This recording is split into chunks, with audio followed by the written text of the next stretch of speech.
Une scène qui n'est pas rare dans un tribunal pour enfants. Entrez. Bonjour. Ce mineur de 17 ans vient d'être extrait de sa cellule. Ce jeune délinquant est un habitué des lieux. Aujourd'hui, il comparaît devant une juge des enfants pour un nouveau délit. On vous reproche d'avoir à Nantes, le 2 juillet 2014, sciemment recellé un scooter que vous saviez provenir d'un vol. Recel, vous savez bien ce que ça veut dire maintenant? Oui, je sais. Ça veut dire quoi? Que j'ai conduit un scooter volé. Voilà. Alors, est-ce que vous reconnaissez ces faits? Ouais. Comment se passe votre détention? Mal, c'est pas fait pour moi, la prison. C'est pas fait pour vous, c'est fait pour qui, la prison? Pour les délinquants. Pour les délinquants? D'accord. Et vous appelez ça comment, de commettre 47, 48 faits en 9 mois? Mais c'est pas moi. Ah, d'accord. Ils me reprochent, c'est pas vrai. D'accord. L'audience n'a pas duré plus de 20 minutes. Pour le mineur, cette mise en examen semble n'avoir aucune portée. Je m'en fous. C'est la première? Non, il y en a plein. Tous les mineurs ne récidivent pas, mais pour certains, le parcours judiciaire semble bien chargé. Il n'y a pas un sentiment d'impuissance quand on est comme ça face à quelqu'un qu'on voit régulièrement? On peut être que attristé de voir qu'on n'a pas pu faire quelque chose avant, qui multiplie ces passages à l'acte. D'autres dossiers, d'autres mineurs attendent la juge Marie Levert, qui ce matin-là mettra d'autres adolescents en examen. Au tribunal de Nantes, 6 juges ont en charge la justice des mineurs. Chacun des magistrats doit gérer de front une centaine de dossiers concernant des mineurs délinquants. Les procès devant le tribunal pour enfants se tiennent hors présence du public et de la presse. Exceptionnellement, nous avons été autorisés à y pénétrer pour suivre l'une des affaires jugées. Depuis 4 ans, Kim Reflet préside les audiences. Aujourd'hui, elle retrouve des mineurs qu'elle a déjà jugés il y a quelques mois et dont elle ne désespère pas.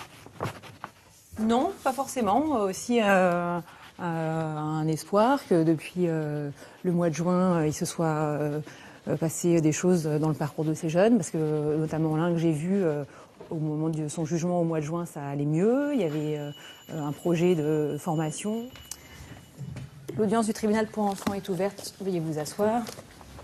Poursuivi pour vol avec violence, un mineur de 17 ans a déjà 4 condamnations à son casier. Il a été placé dans un centre éducatif fermé, puis en prison. Il fait l'objet d'un contrôle judiciaire. Qu'est-ce qui fait qu'aujourd'hui vous avez l'air si rassuré sur la suite? Déjà, l'EPM, ça m'a ouvert les yeux déjà, parce que c'est pas un lieu pour moi. La prison? Ouais, déjà, c'est pas... Voilà. Ça m'a déjà ouvert grand les yeux. Me permettre de préciser, c'est qu'il a une petite copine et que cette petite copine, il ne peut l'avoir qu'au domicile de sa maman. Ça permettrait peut-être effectivement d'avoir une vie un peu plus normale que de pouvoir... Et ce qu'il vous demande, c'est 7h-20h, hein, c'est des horaires de jour, peut-être le week-end, de profiter d'une vie un peu plus normale. Moment crucial dans tout procès, quand le procureur se lève pour réclamer une peine. Bien. Au vu de la gravité des faits, je retire une peine de 6 mois d'emprisonnement assortie d'un sursis. Aidée de ses 2 assesseurs qui ne sont pas des magistrats, la juge Kim Reflet part délibérer. 1 heure plus tard, le jugement tombe. Alors, le tribunal vous condamne en répression à la peine de 8 mois d'emprisonnement, assortie d'un sursis, ainsi que l'obligation particulière d'indemniser la victime. Au même moment, 4 étages plus haut, une autre juge, une autre mission.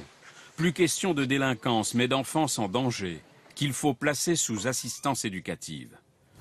André Georgeot suit 500 familles. Elle jette un dernier regard à son dossier avant de recevoir parents, enfants, éducateurs. Au mur, derrière son bureau, une tapisserie de dessin. Il y a une petite fille qui a écrit pour Jojo, là, parce que je m'appelle Georgeot, et elle a écrit ça pour moi. Je trouve ça plutôt sympa. Il y en a une autre qui avait fait un cœur aussi, mais je ne sais plus où il est. Quel contact ils ont avec vous? Il y en a qui sont en confiance d'emblée, et puis qui attendent vraiment quelque chose du juge. Et puis il y en a d'autres qui sont très méfiants, parce que le juge, c'est celui qui va faire pleurer papa, ou le mettre en colère, ou pleurer maman, qui va me séparer d'eux. Voilà, c'est très très variable. Ici, plus question de casier judiciaire. Cet adolescent a été placé dans une famille d'accueil avant d'être suivi par une éducatrice. Alors aujourd'hui, tu vas avoir... Une présence qu'il rejette. Il y a 10 ans, voire ouais un peu plus, que vous m'avez servi à rien. Que j'ai été séparé de mes parents et quand je reviens, ils sont divorcés, ils sont malades. De leur appartement. Ils buvaient trop. Et le soir, quand ils avaient trop bu, ils ne pouvaient pas s'occuper de vous. Mais on avait toujours à manger. Hein. Est-ce que tu as autre chose à me dire?